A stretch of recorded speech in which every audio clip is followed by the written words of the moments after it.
On May 12, 1944, after working tirelessly with nearly no breaks for years, Wing Commander John Bob Braham was undeniably sleep-deprived.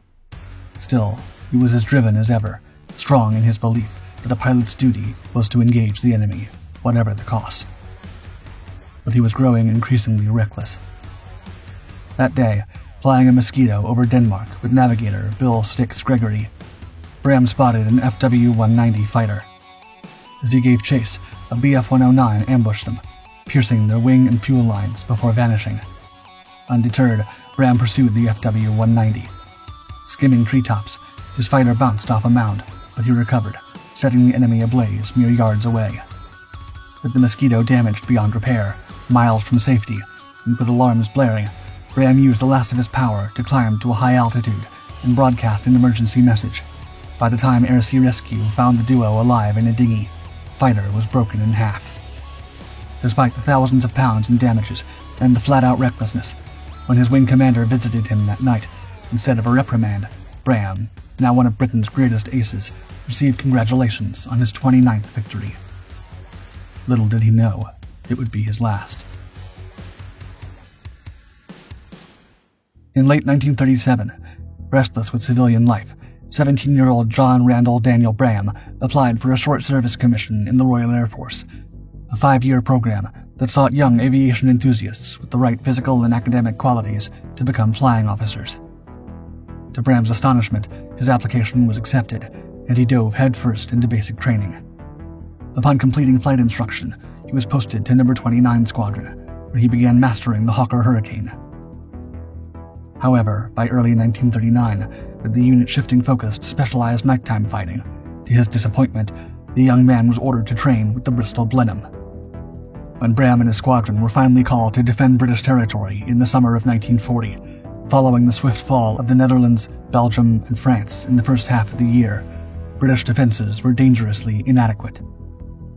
While the Battle of Britain had certainly intensified by then, most engagements still occurred in daylight, leaving night fighter crews like Braham's aching for combat. Night fighting came with its own set of challenges. While some units were beginning to adopt airborne radar technology, many pilots still depended on searchlights and their own eyes to spot intruders. The complexities of engaging enemy aircraft in darkness led to mixed results and occasional mishaps, including friendly fire incidents and crashes. Even Braham harbored concerns about his aircraft's reliability, but duty called.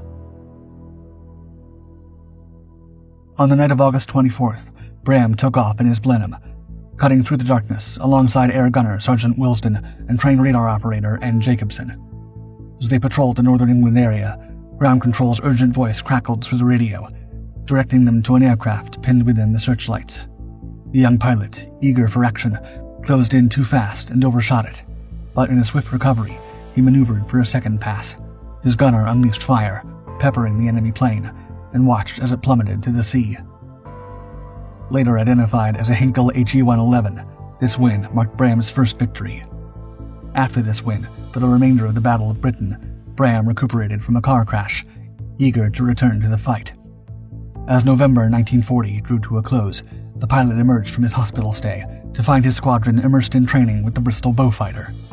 This rugged, heavily armed aircraft, equipped with airborne interception radar, arrived just in time to counter the Luftwaffe's brutal nighttime bombing campaign against British industrial cities, the infamous Blitz. While flying his first missions aboard the Beaufighter, Braham honed his skills in low-visibility conditions during the course, preparing for the challenges that lay ahead. On March 13, 1941, Braham's arduous nighttime training was put to the test when, during a mission swooping out of the darkness, he caught a Dornier DO-17 by surprise.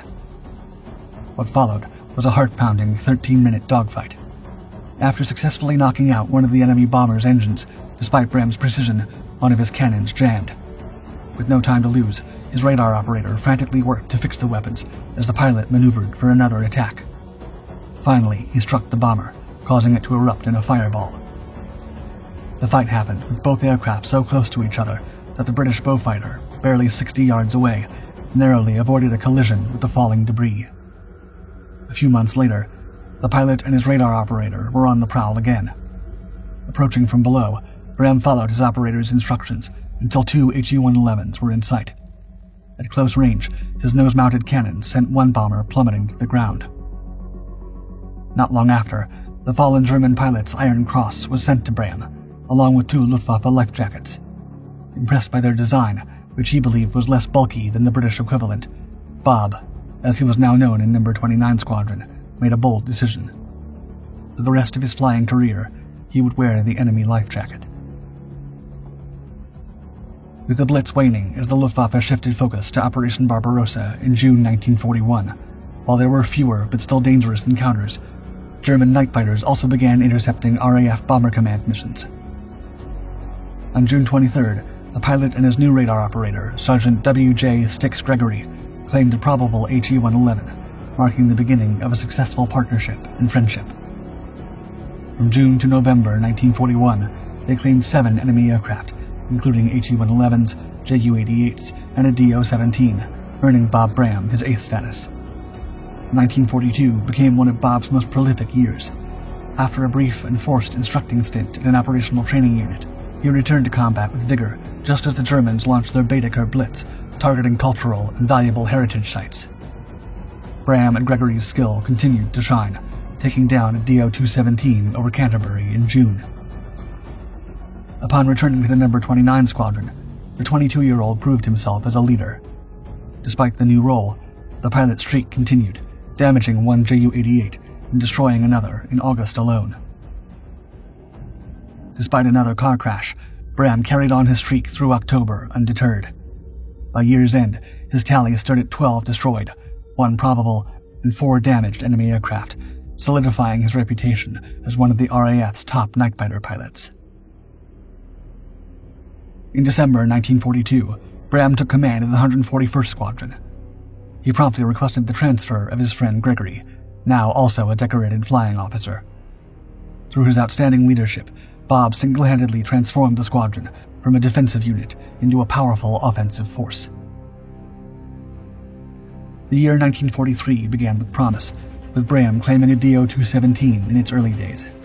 By spring, 141st Squadron became one of the first to receive the cutting-edge Sur-8 radar, designed to detect German fighters. During the intense Battle of the Ruhr, they carved a powerful tally: 5 enemy fighters destroyed and 2 damaged, at the cost of a single Beaufighter. Bob himself accounted for 2 Bf-110s and a damaged Ju-88. As the pace of operations took its toll, Gregory's fatigue became evident. Bram, reluctantly accepting his friend's limits, replaced him with Flight Lieutenant Harry Jacko Jacobs.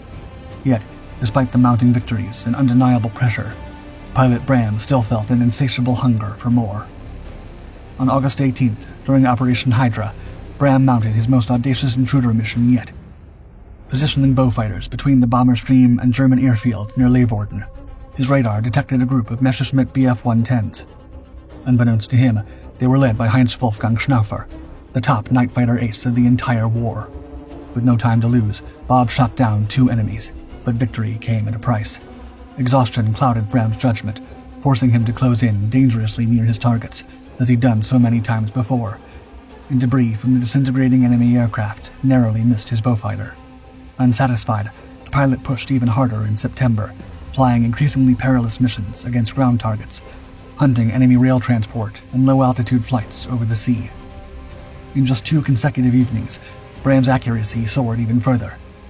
After downing a Dornier Do-217, the following night he shot down 2 top German aces. Hans-Dieter Frank, with 55 victories, piloting a Henkel HE-219, and August Geiger, with 53 notches in a Messerschmitt Bf-110. But even as the victories mounted, the toll war was taking on Bob became impossible to ignore. Despite his vehement protests, on October 1, 1943, he was pulled from operations and posted to a staff officer course. As 1944 began, Bram faced a new challenge. After years of mastering the art of night combat, he was about to step into the glaring light of day. Following a frustrating 3-month hiatus, in February 1944, Bram was posted to No. 2 Group RAF as Wing Commander Night Operations. Restless and eager for action, he relentlessly lobbied his commanding officer, Air Vice Marshal Basil Embry, until he was granted permission to freelance intruder operations using borrowed de Havilland Mosquitoes. On February 28th, Bram claimed his first daylight victory, destroying a German lorry south of Paris. This new arena of combat felt alien to the seasoned night fighter. Yet, on March 5, 1944, accompanied by Gregory, Bob embarked on a daring 900-mile sortie across northern France, downing a Heinkel HE-177 at Chateau d'Un for his 20th confirmed victory. The following month saw Bob's tally climb rapidly once again as he struck targets all across France and Denmark. By April 13, 1944, his victory count had surged to an outstanding 27 aircraft. However, having barely paused since the war's outbreak in 1939, he was becoming increasingly short-tempered, and both his comrades and his superiors were noticing it. On May 7, 1944, Bram and Australian Flight Lieutenant Donald Walsh borrowed a Mosquito for a mission over Denmark, resulting in his 28th victory, a Ju-88. Just 5 days later, on the 12th, the pilot's recklessness nearly proved fatal. While over Denmark with Gregory, the duo engaged an FW-190. Another enemy aircraft ambushed them, damaging their Mosquito. However, Bram ignored this and pressed on, downing the FW-190 at point-blank range. Their crippled Mosquito, leaking fuel and with damaged propellers, barely made it to the coast, just as Bram broadcast a distress call before ditching in the sea, where the aircraft broke apart on impact. The pair were swiftly rescued, but the close call did little to temper Bram's aggressive tactics. Basil Embry, upon hearing of the incident, sternly reprimanded Bram for his reckless behavior. Yet, the rebuke was softened by admiration for the pilot's 29th victory, with the two men even sharing a celebratory beer. None could have known this was Bob's final win. Bram's last few missions were during the Normandy landings in June 1944 with Mosquito bomber groups, just as the Allies began to take control of Europe back.